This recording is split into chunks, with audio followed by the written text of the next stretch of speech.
সন্ত্রাসপূর্ণ vote এবং vote পরবর্তী সন্ত্রাসে ভাঙড় রয়েছে ভাঙড়েই। এবার ভাঙড় থেকে গ্রেপ্তার 4 হেভিওয়েট আইএসএফ নেতা।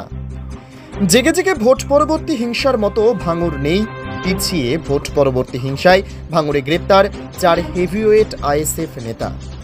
ধৃতদের নাম মহিদুল ইসলাম, কারিমুল ইসলাম, ইছা মোল্লা ও বাবুরি আলী। এ প্রসঙ্গে তৃণমূলের শওকাত মোল্লা বলছেন, এই সব কিছু নওশাদ উদ্দিন সিদ্দিকী এবং তার দলের কাজ।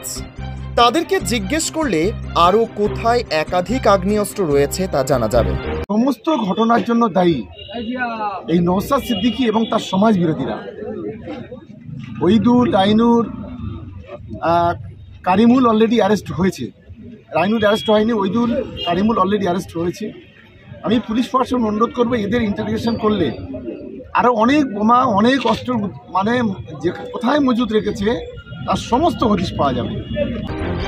ওহিদুল কাটাডাঙ্গা গ্রামের বাসিন্দা, তিনি ভাঙড় 2 নম্বর পঞ্চায়েত সমিতির সদস্য। কারিমুল চালতাবেরিয়া এলাকার দাপুটে নেতা। 3 দিন আগে বোমা তৈরি করার সময় পঞ্চায়েত সদস্য আজহার উদ্দিন সহ 5 জন গুরুতর জখম হন। সেই ঘটনায় কারিমুল ও ওহিদুল জড়িত এমনটা প্রমাণ পাওয়ার পর উত্তর কাশীপুর থানার পুলিশ তাদের গ্রেপ্তার করে। আর চণ্ডীহাট গ্রামের বাসিন্দা ইছা মোল্লা ও বারব আলীর কাছে থেকে আগ্নেয়াস্ত্র উদ্ধার হয়েছে। ভোট পরবর্তী একাধিক হিংসায় জড়িত তারা।